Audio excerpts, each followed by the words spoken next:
우리는 지난 수요 세임 기도회 때는 데살로니가전서 1장 전반부 말씀을 함께 살펴보았는데요.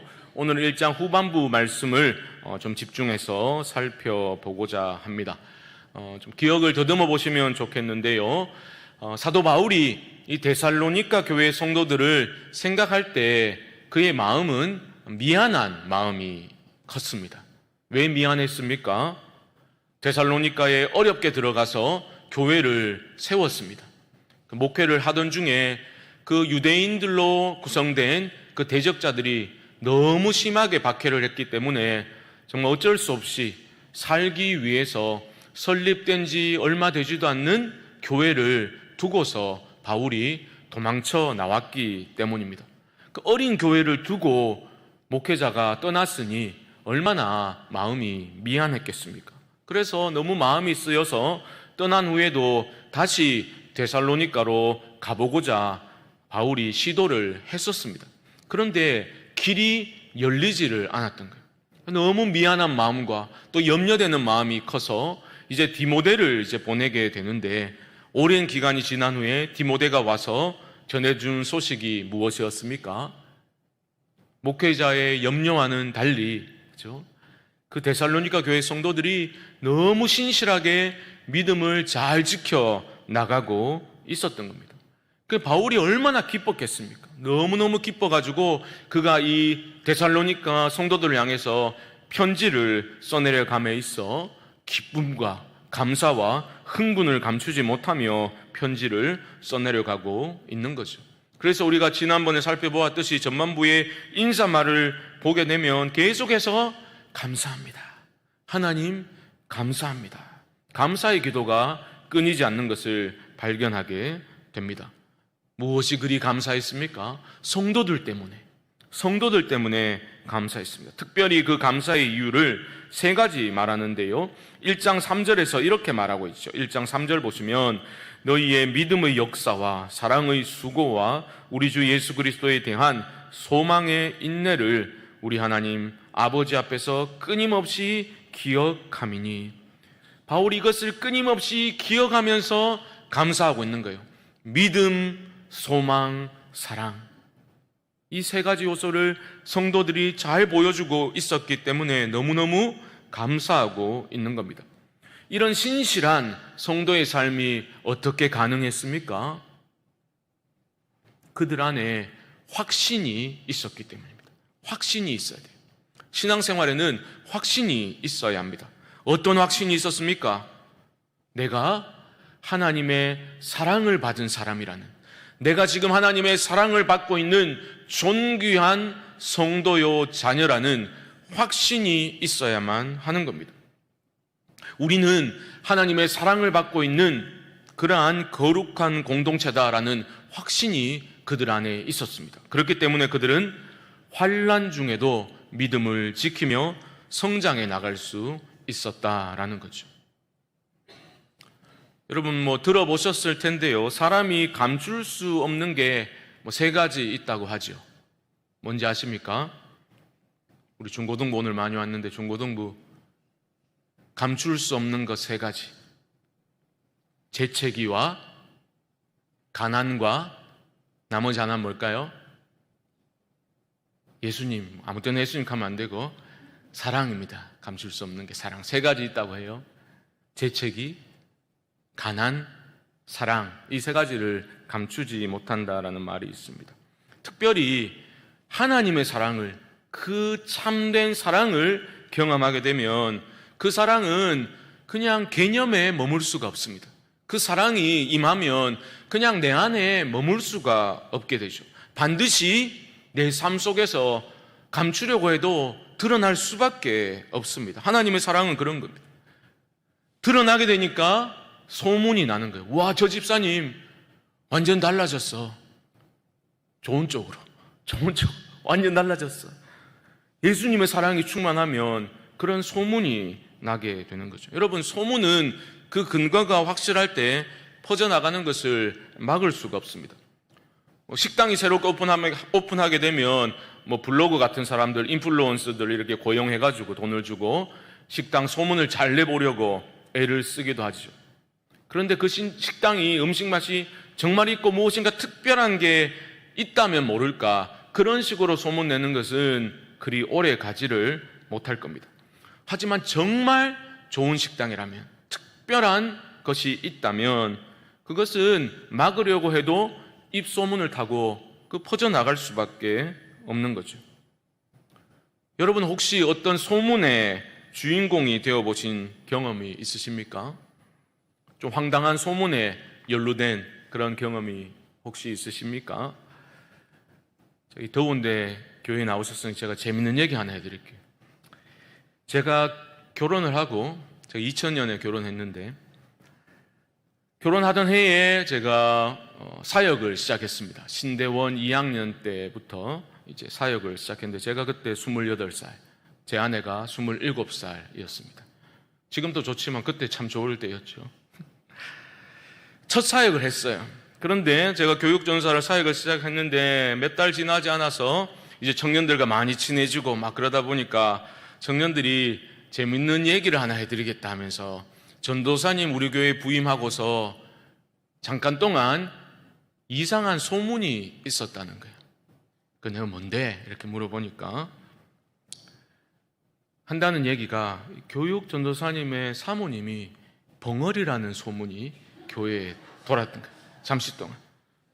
왜 그랬나 보니까, 제가 첫 사역이고 자기도 사모로 처음으로 사모님 소리를 들으니까 좀 언행을 조심해야 된다는 생각이 있었던지, 성도들이 이렇게 뭘 물어보면 말을 안 하고 배시시 웃으면서 이렇게 고개만 이렇게 까딱까딱하고 이러니까 사람들이 엄마야 말을 못하는갑다, 이렇게 생각하는 사람들이 생기기 시작한 거예요. 계속 몇 주 동안 그렇게 말을 잘 안 하고 하니까 그런 소문이 돌다가 오늘 보니까 말을 할 줄 알거든요. 그래가지고 그 소문이 잠깐 동안이지만 돌았다. 그래서 너무 그때 재밌었다고 그런 얘기를 해줬던 기억이 납니다. 바울은 소문 때문에 너무너무 기뻐했습니다. 어떤 소문이었습니까? 8절 중반절부터 보시면 하나님을 향하는 너희 믿음의 소문이 각처에 퍼졌으므로 우리는 아무 말도 할 것이 없노라. 성도들의 믿음의 소문이 그 지역 일대에 쫙 퍼져 있었다는 거예요. 그럼 우리는 더 말할 필요도 없이 그런 좋은 믿음의 소문이 퍼진 것을 알게 되고서 너무너무 바울은 기뻐하고 있었던 겁니다. 저것들이 냈겠지 소문, 그게 아닙니다. 여러분 7절 말씀 보십시오. 그러므로 너희가 마게도냐와 아가야에 있는 모든 믿는 자의 본이 되었느니라. 그 지역 일대에 믿는 자들의 본이 되는 그러한 소문이 퍼져나가게 되었으니 목회자의 마음이, 그것도 어린 교회를 두고 떠날 수밖에 없었던 목회자의 마음이 얼마나 좋았겠습니까? 생각해 봐야 되겠죠. 어떻게 우리 교회도 좋은 믿음의 소문이 나면 좋잖아요. 우리만 잘하면 되지 소문이 중요하나? 꼭 그래 삐딱하게 하지 마시고 좋은 소문이 나면 좋지 않습니까? 믿음의 소문이 어떻게 좋게 잘 퍼져나갈 수 있겠습니까? 특별히 데살로니가 교회는 역사도 짧은 교회인데 그 지역 일대에서 이런 믿음의 소문이 좋은 교회, 어떻게 소문난 교회가 될 수 있었겠습니까? 데살로니가 교회가 다른 교회들은 생각지도 못했던 기발한 전도 프로그램을 운영을 했습니까? 아니면 새신자가 오기만 하면 100% 정착시키는 놀라운 새가족 응대하는 법을 그들이 익혔습니까? 아니면 주일에 모일 때마다 최고의 셰프를 데려다가 최고급 음식을 제공함으로써 사람들을 다 불러 모아서 좋은 소문이 났습니까? 결코 그렇지 않죠. 설립된 지 얼마 되지도 않는 이 데살로니가 교회가 모든 믿는 자의 본이 될 정도로 믿음의 좋은 소문이 날 수 있었던 것은 단 한 가지 이유 때문이었죠. 그것은 바로 그들의 삶이 복음 선포적인 삶으로 변화되었기 때문입니다. 삶이 변했다고요. 복음 때문에 삶이 변했다고요. 6절 하반절은 그들이 보여준 분명한 삶의 변화를 이렇게 말합니다. 우리와 주를 본받은 자가 되었으니. 그들은 그리스도를 본받은 사람들이 되었다는 거예요. 분명한 삶의 변화이죠. 여러분, 이게 기준입니다. 믿음의 소문이 참된 것인지의 여부를 판별할 수 있는 기준은 바로 삶의 변화, 그리스도를 본받는 삶이 그 안에 있는가, 이것이 기준이 되는 거죠. 숫자가 아닙니다. 교인 숫자도 아니고 교회 재정 규모도 아닙니다. 좀 조심스럽긴 하지만 교회를 몇 개나 분립개척시키고 선교사를 몇 가정이나 파송하고 얼마나 후원을 하는지, 그런 숫자가 기준이 될 수 없는 거죠. 그런 사역은 물론 중요하지만 어느새 숫자가 우상이 되고 교회 사역에서 본말이 전도되면 결말은 불보듯 뻔한 거 아니겠습니까? 믿음의 소문은 성도들이 그리스도를 본받는 삶의 변화가 있는가, 그 여부로 판가름 나는 겁니다. 저는 이런 삶의 변화를 제가 늘 반복적으로 사용하는 표현이긴 하지만 복음 선포적인 삶으로의 변화라고 부릅니다. 왜냐하면 복음이 그들 안에 역사했거든요. 그리스도의 복음이 그들 안에 역사해서 그들의 삶 자체가 복음을 드러내고 복음을 선포하는 삶으로 변화되었다라는 겁니다. 저는 목회를 하면서 그런 성도님들을 만나면 너무 가슴이 뛰고 마음이 따뜻해지는 것을 느끼게 됩니다. 상황은 어렵더라도 정말 그리스도를 본받는 삶의 태도를 유지하고 늘 겸손한 마음으로 복음을 드러내고자 애쓰며 살아가는 성도님들 만날 때마다 너무너무 위로가 되고 격려가 되죠. 교제할 때마다 너무나 마음이 따뜻해지는 것을 느낄 수 있습니다. 삶 자체에서 잘 나가는 삶이 아니더라도 그리스도의 향기를 바라며 살아가는 그런 성도들을 만날 때마다 너무 감사한 마음이 생기게 되는 거죠. 여러분 보십시오. 8절은 이렇게 시작합니다. 주의 말씀이 너희에게로부터 마게도냐와 아가야에만 들릴 뿐 아니라. 이건 영어 번역 NIV는 좀 다르게 표현했는데 그걸 직역하면 이렇게 직역할 수 있습니다. 주의 메시지가 너희로부터 울려 퍼졌다. 울려 퍼졌다. 물론 데살로니가 교회 성도들이 예수 그리스도의 복음을 전했다, 이것이 1차적인 의미이겠지만 그게 전부는 아닌 거죠. 너희에게로부터 울려 퍼졌다. 그 복음이 너희 안에 역사하여서 그 복음의 생명력이 너희들의 삶을 통해서 울려 퍼지고 있다. 바울은 그 말을 하고 있는 겁니다. 저는 복음 자체의 능력을 부인하고 있지 않습니다.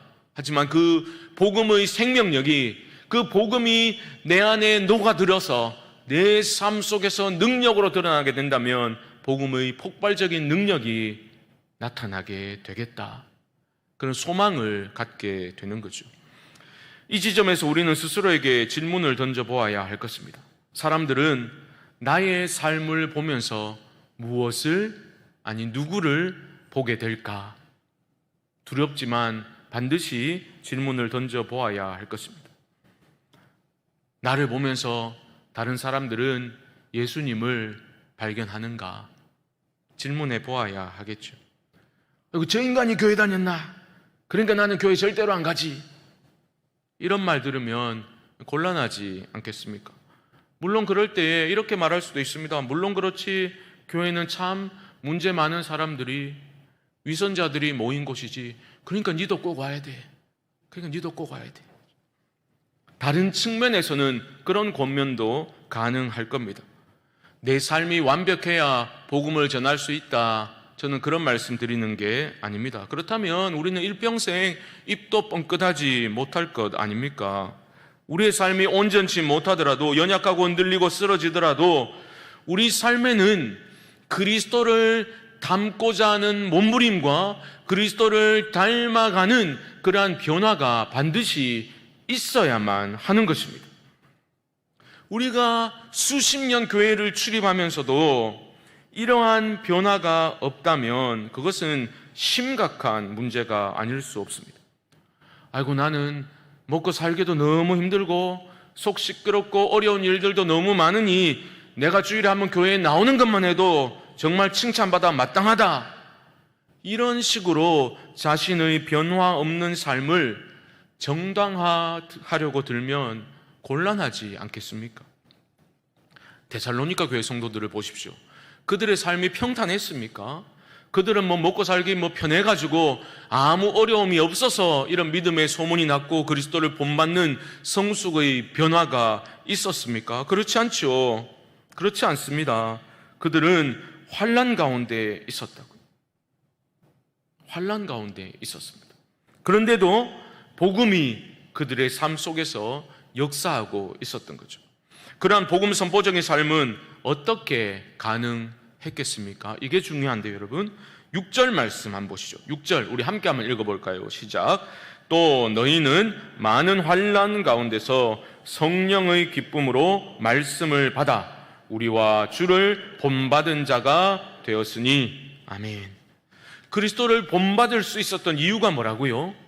바로 말씀을 받았기 때문이에요. 이게 오늘 말씀의 아주 중요한 포인트입니다, 여러분. 말씀을 받았어요. 아이고, 나는 살기 바빠가지고 말씀에 집중할 시간이 없어.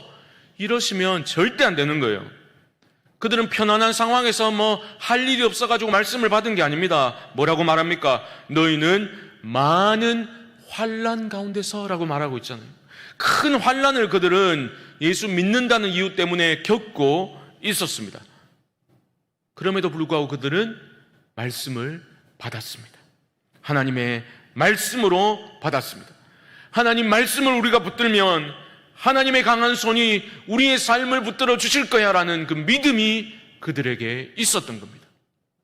그래서 그들은 말씀을 생명처럼 받았던 겁니다. 그들의 의지가 강해서 그렇게 말씀을 받을 수 있었던 게 아니죠. 뭐라고 말합니까? 성령의 기쁨으로 말씀을 받아. 성령의 기쁨으로 말씀을 받았다. 하나님의 말씀을 내 삶의 최우선순위에 두고자 하는 겨자씨만한 믿음만 있다면 성령께서 그 심령에 역사하실 줄 믿습니다. 성령이 역사하시는 거예요. 그 작은 믿음을 보고 하나님이 은혜를 부어주시는 거예요. 그때 상황을 뛰어넘는 기쁨이 임하게 되죠. 그 기쁨은 고난을 잠시 잊도록 만들어주는 무슨 진통제와 같은 역할을 하는 것이 아니라 나의 내면으로부터 솟아나는 참된 기쁨을 성령님이 주시는 거죠. 그 말씀을 믿음으로 받게 하죠. 그 말씀을 나를 향한 말씀으로 깨달아지게 하죠. 그 말씀을 붙들도록 성령이 이끌어 가시고 그때 우리는 하늘로부터 임하는 평강과 기쁨으로 충만한 삶을 살아갈 수 있게 되는 것입니다. 저는 오늘 말씀을 준비하면서 이 말씀을 본문을 계속 묵상하는 중에 이런 생각이 들었습니다. 저를 향한 그런 생각이기도 한데요.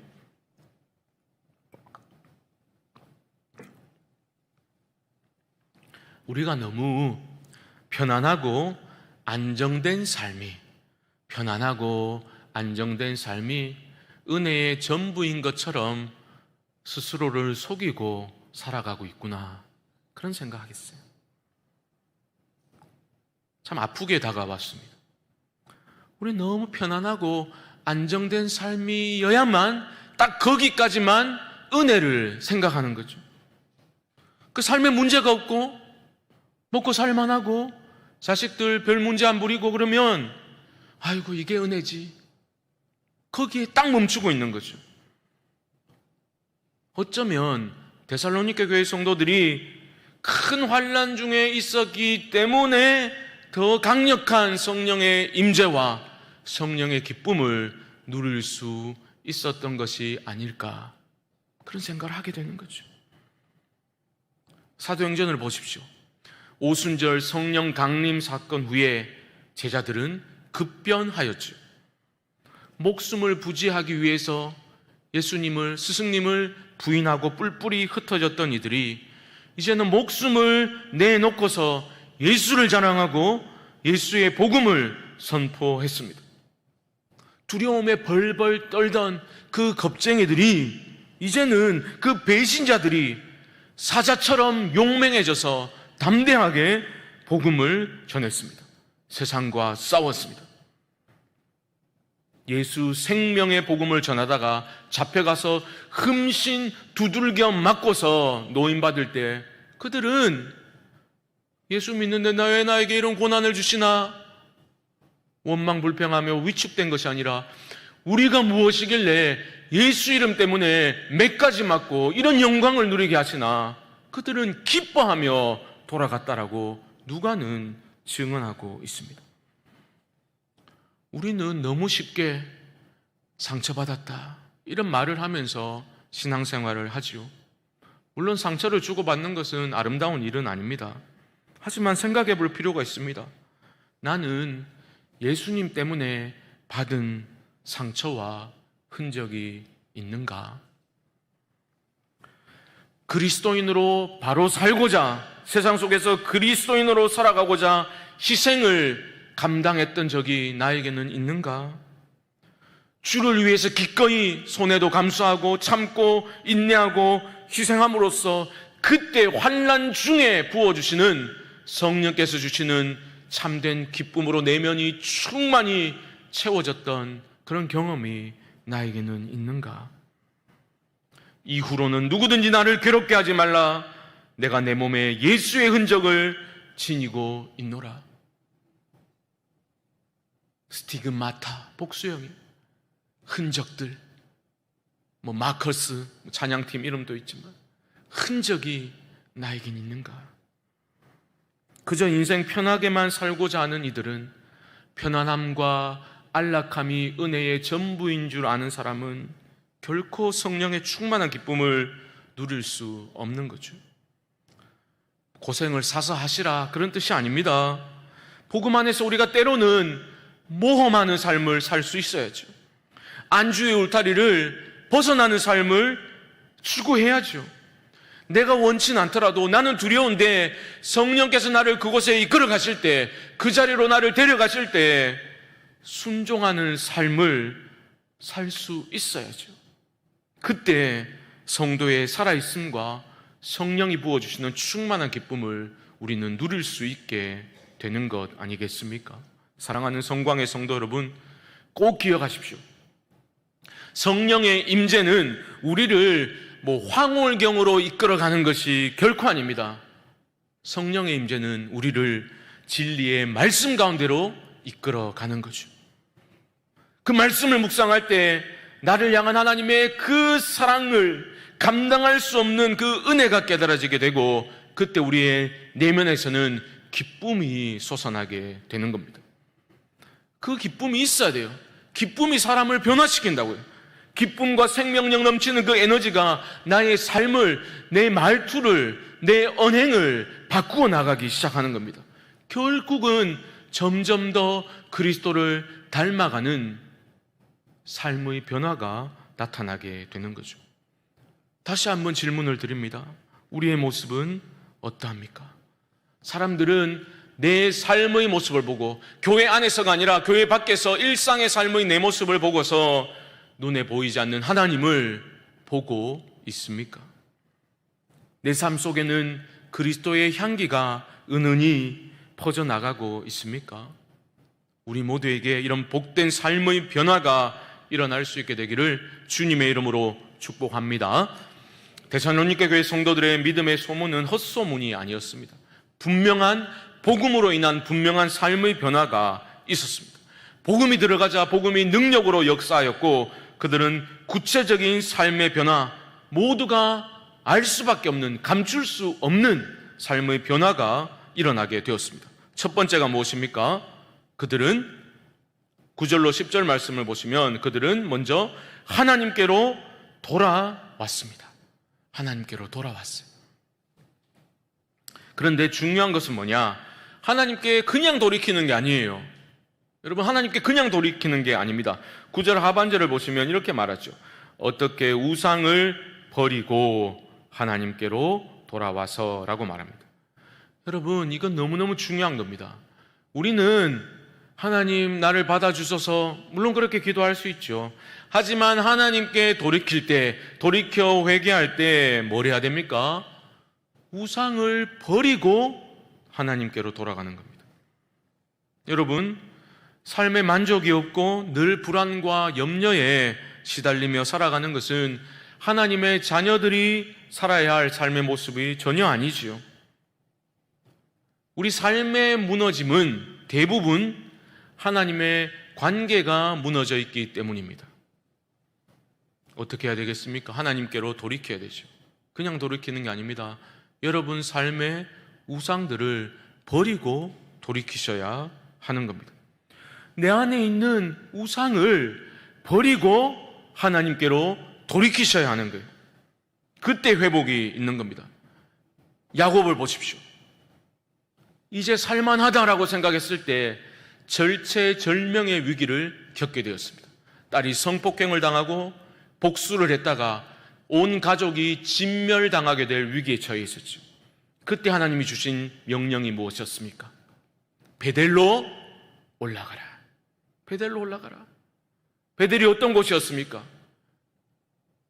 형에서의 추격을 피해서 도망쳐 나와서 돌베개를 베고서 앞으로 내 미래가 어찌 될까 두려움에 떨면서 잠을 뒤척이고 있을 때, 이리저리 몸을 뒤척이고 있을 때 하나님이 나타나셨잖아요. 약속의 말씀을 주셨잖아요. 내가 반드시 다시 너를 이곳으로 이끌어 오겠다. 내가 반드시 너와 함께 하리라. 그 베델로 올라가라. 하나님 명령하셨지요. 야곱이 깨달았습니다. 그리고 베델로 올라갈 때에 어떻게 하고 올라갔습니까? 창세기 말씀을 보면요, 모든 이방 신상들을 상수리 나무 아래에 묻고서 우상을 버리고 베델로 올라가는 겁니다. 사랑하는 성도 여러분, 헛된 우상들, 하나님보다 더 의지하고 중요하게 생각했고 사랑했던 그 모든 것들을 버리고서 복과 생명의 근원이신 하나님께로 날마다 돌이키는 회개의 삶을 회복하실 수 있기를 주님의 이름으로 축복합니다. 둘째로, 데살로니가 교회 성도들이 어떤 삶의 변화가 있었습니까? 성도들은 하나님을 섬겼습니다. 하나님을 섬겼어요. 그들은 하나님의 존재를 인정했다 이런 게 아닙니다. 삶을 바쳐서 하나님을 전심으로 섬겼습니다. 이런 섬김과 헌신이 어떻게 가능했습니까? 바로 앞에 나오는 부분이 전제되어야 하는 거죠. 이렇게 말합니다. 살아계시고 참되신 하나님이라는 부분이죠. 그들이 믿는 하나님은, 그들은 하나님이 저 멀리 계신 하나님, 책 속에 갇혀 있는 하나님이 아니라 그들에게, 나 자신에게, 우리에게 살아계시고 참되신 하나님으로 다가왔던 거예요. 이게 중요합니다. 하나님이 저 멀리 계시고 내 삶과 아무 상관없는 분으로 우리가 느낀다면 어찌 목숨을 던질 수 있겠습니까? 하나님은 내게도 살아계시고 진리이신 하나님이심을 확신할 때 우리는 진정으로 내 삶을 하나님을 위해서 헌신할 수 있게 되는 거죠. 이 헌신을 달리 표현하면 지난 시간에 보았던 것처럼 사랑의 수고라고 말할 수 있겠죠. 하나님의 사랑이 내 안에 살아 역사하기 때문에, 그 사랑이 너무나 크고 위대하기 때문에 내 삶을 하나님을 섬기는 데 헌신하는 거죠. 사랑의 수고입니다. 저는 우리 교회의 모든 봉사와 섬김과 헌신이 이런 사랑의 수고일 수 있기를 주님의 이름으로 축복합니다. 마지막 세 번째로, 그들에게 어떤 삶의 변화가 있었습니까? 그들은 기다렸습니다. 누구를 기다렸습니까? 택배 아저씨 아니고 누구를 기다렸는가? 다시 오실 하나님의 아들 예수 그리스도를 소망 가운데 기다렸습니다. 그들은 예수 이름의 능력을 힘입어서 이 땅에서 더 잘 먹고 더 잘 살기를 구하지 않았습니다. 더 이상 바랄 것이 없다라고 현재의 삶의 상태에 그들은 안주하지도 않았습니다. 여러분, 자족하는 것과 안주의 울타리에 있는 것은 천지차이입니다. 자족하는 것은요, 주님 한 분만으로 충분합니다라고 고백하면서 이 땅의 그 어떤 삶의 상황에도 종속되지 않는 거죠. 하늘의 기쁨을 누릴 수 있는 거죠. 그 기쁨이 충만하지만 장차 오실 그리스도를 향한 그 갈망이 너무나 깊기 때문에 목마름으로 소망 가운데 주를 기다리는 삶이 자족하는 삶이라 말한다면, 안주의 울타리에 머무는 삶은 삶 속에서 주님이 생각나지 않는 거죠. 생각이 나더라도 그 주님이 내가 사랑하고 내가 빠져 있는 것들 거두어 가실까봐 불안해하면서 눈치 보며 하는 신앙생활이 안주의 울타리 안에 머무는 신앙생활일 것입니다. 여러분은 어느 편에 서기를 원하십니까? 영원히 이 땅에서 살 것처럼 이 세상의 것들에 집착하고 세상의 것들 때문에 일희일비하는 그러한 삶이 얼마나 허망한지를 여러분 이 밤의 기도 중에 깨달으실 수 있기를 주님의 이름으로 축복합니다. 여러분, 믿음의 눈이 열려야 돼요. 믿음의 눈이 열려야 됩니다. 정말 어디에 소망을 두고 살아야 될지를 깨닫게 될 수 있기를 바랍니다. 주여, 이제 내가 무엇을 바라리요? 나의 소망은 주께 있나이다. 시인의 고백이 우리 모두의 고백이 될 수 있기를 주님의 이름으로 축복합니다. 믿음의 소문은 결국은 우리 각자가 예수님을 진정으로 사랑할 때 피어오르기 시작할 겁니다. 너무 당연한 말인데 저는 요즘 기도할 때마다 하나님 저에게 그런 마음을 계속 주시는 것 같아요. 주를 사랑하라. 주를 사랑하라. 제가 지난주일 오후 때 타교회 헌신예배 설교하러 가서 말씀 전하면서도 계속 그런 마음을 주셔서 제가 그 말씀을 좀 많이 드리고 왔어요. 여러분, 교회 부흥시키려고 너무 그렇게 동분서주하지 마시고 여러분 각자가 먼저 예수님을 좀 사랑하십시오. 예수님을 사랑하십시오. 예수님을 사랑하면 무엇을 해야 될지가 제대로 보이는 겁니다. 그 교제가 안 되는데 무슨 교회를 부흥시킨다고요? 내 심령이 죽어 있는데 교회가 어떻게 부흥됩니까?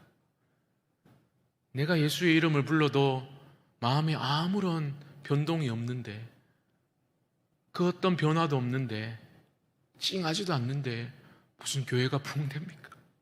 그런 부흥이 진짜 부흥이겠습니까?